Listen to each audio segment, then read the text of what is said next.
안녕하세요. 오지게수TV 김자영입니다.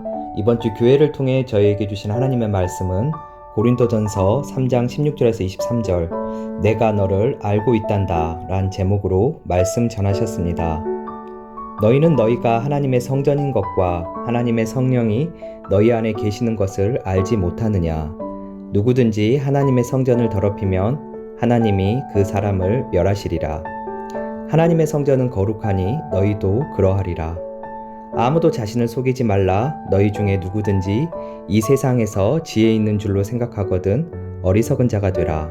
그리하여야 지혜로운 자가 되리라. 이 세상 지혜는 하나님께 어리석은 것이니 너희는 그리스도의 것이요 그리스도는 하나님의 것이니라. 고린도전서 3장 16절에서 23절 말씀. 오늘의 설교 목적입니다. 하나님의 소유라는 것을 알게 하는 것입니다. 오늘 말씀 16절에서 안다라는 단어는 에이도입니다. 에이도는 지적인 측면을 안다는 의미가 있습니다. 이런 것을 알고 있어야 한다는 의미입니다. 내가 이미 하나님의 성전이라는 이 성전 의식은 이미 내가 알고 있어야 한다는 것입니다. 성전은 곧 그리스도의 몸입니다. 너를 운전해 가는 머리는 따로 있다는 것입니다. 그런데 내 인생은 내가 운전해 가고 내가 만들어가기를 원합니다. 주님께서는 1차적으로 깨달아야 한다고 하십니다. 너의 머리는 따로 있고 그것은 주님이라고 하십니다.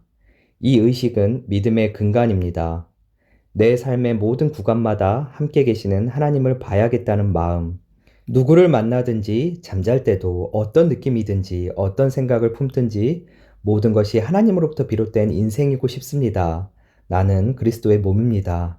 당신은 나의 머리이십니다. 아름다운 고백입니다. 하나님의 성령이 너희 안에 거하시는 것을 알지 못하느냐고 하십니다. 하나님께서 나를 아십니다. 이 의식은 믿음의 사람이라면 다 있습니다. 그렇다면 반드시 나는 자각해야 합니다. 나는 몸으로 산다는 것을 자각해야 합니다. 머리 대신 성령이 계시다는 것입니다. 그런데 실상은 끔찍합니다.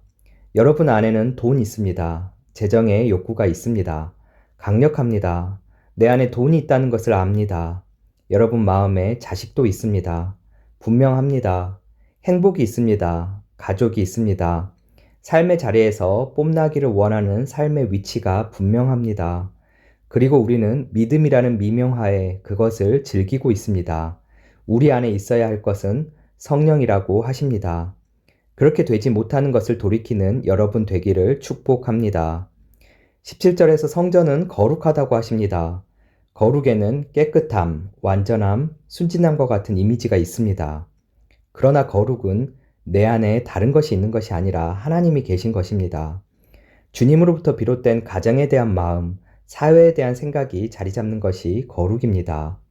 내 마음에는 다른 것이 있을 수 없다는 것이 먼저 의지적으로 일어나야 합니다. 너희들은 알아야 한다는 이 말씀은 간단하지 않습니다. 나와 함께 있을 때만 너희들은 머리를 쓰지 않고 너희들 생각과 계획대로 하지 않는다고 하십니다. 내가 너희들 인생의 머리 되어서 너희들 인생 가운데 하나님의 뜻대로 모든 즐거움과 기쁨이 일어나게 하겠다는 것입니다. 18절에서는 아무도 자신을 속이지 말라고 하십니다. 세 가지 관점이 있습니다. 먼저 모르고 속고 속이는 것이 있습니다. 분명히 죄는 죄인데 문화적으로 허용되는 범위가 있습니다. 그래서 죄라고 인식하지 못합니다. 학생들이 시험 볼 때 컨닝이 그렇습니다. 신호위반 같은 경우 걸리면 벌점 생기지만 죄라고 인식하지는 않습니다. 그러나 문화적으로 허용되어도 죄는 죄입니다. 모르는 것도 죄입니다. 그런 인식도 깊어지기를 축복합니다. 또 하나는 죄인 줄 알았습니다. 깨달았습니다. 그리고 그것을 상쇄하려고 노력합니다. 그것은 굉장히 위험한 일입니다. 예를 들어 하나님께 잘못할 때마다 종교적 열심을 부리고 더 잘하려고 합니다. 아닙니다. 회개하고 돌이켜야 합니다. 그래야 주님을 바라볼 수 있습니다. 나를 알아봐 주시는 하나님의 눈길 가운데 내 눈길이 갈 수 있고 내 마음에 주님의 영이 거할 수 있게 됩니다. 그때 성전이 되는 것입니다. 세 번째 경우는 알면서도 고하는 분도 있습니다. 저주입니다. 알면서도 가는 것입니다. 이렇게 된 김에 하면서 가는 것은 저주입니다. 논할 수 있는 것이 아닙니다. 19절에서는 이 세상의 지혜는 어리석은 것이라고 하십니다. 자기 꾀에 빠지게 한다고 합니다. 그리고 그 지혜를 헛것으로 만드신다고 합니다. 그래서 어리석은 자가 되라고 하십니다. 세상에서 미련한 자가 되라고 하십니다. 여러분은 이 말씀을 수용할 수 있습니까? 대답을 못합니다. 약아서 그렇습니다. 문제가 생겼을 때 해답을 내는 것이 지혜인데 오늘 말씀은 해답을 내려고 하지 말라는 것입니다. 이것이 받아들여져야 성전입니다. 너희 안에 내가 있다는 뜻이고 내가 너희를 안다는 말씀입니다. 몸은 머리의 생각을 따라가는 것이니 재정이 어려워질 때도 스스로 답을 갖지 말라는 말씀입니다. 이것이 오히려 자유를 줍니다. 세상의 지혜를 내려놓으니 하나님을 더욱 갈급하게 구하게 됩니다. 하나님께 의탁하는 힘이 더욱 커집니다. 어느새 염려보다 주님께 가 있는 마음을 크게 하십니다. 그때 주님의 전략이 들어옵니다. 그리고 그 전략을 따라가면 됩니다. 그것이 하늘의 영광을 보는 열쇠입니다. 세상 지혜가 헛것이 된다는 것을 절대적으로 알아야 한다는 것입니다.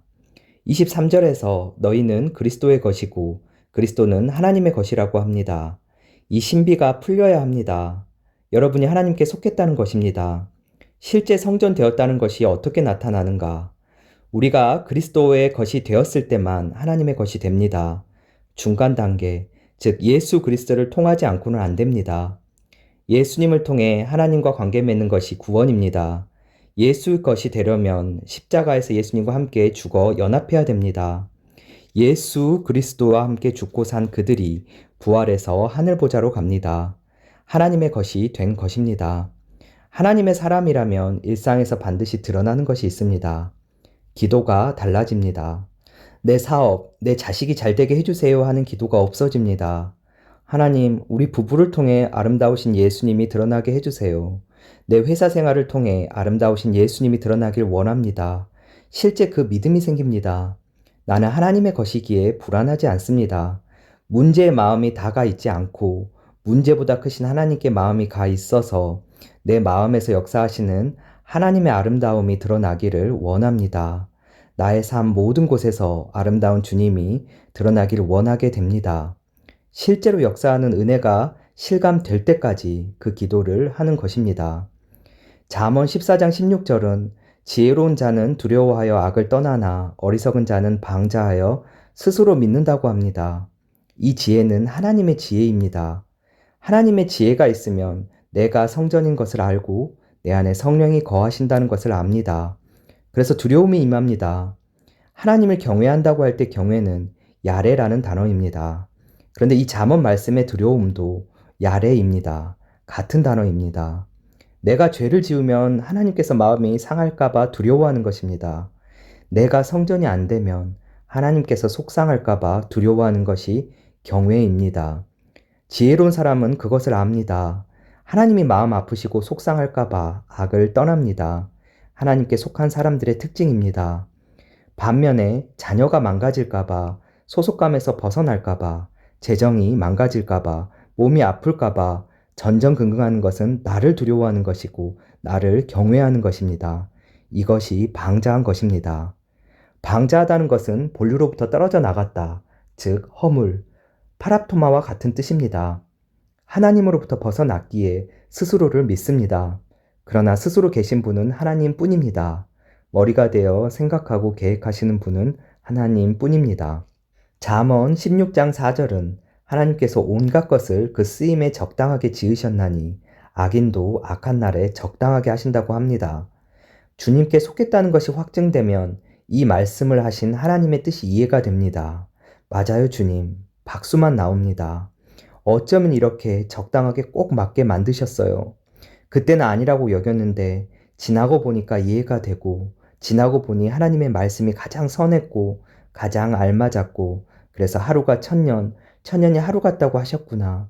그래서 성전 되기를 바라며 주님만을 바라보는 것이 그다지 힘들지 않게 되고 힘든 과거의 일들도 적당하게 지으신 하나님께 속한 나를 보게 되니 견딜 만한 수준을 넘어서 찬송도 나오고 찬송이 자라니 넉넉하게 선한 말을 구사하는 희락이 흘러나오고 악인을 바라볼 때도 평가하기보다는 그에 맞게 대우하신다는 하나님의 말씀이 보여서 모든 판단도 주님께 내려놓고 주님만 바라보게 됩니다.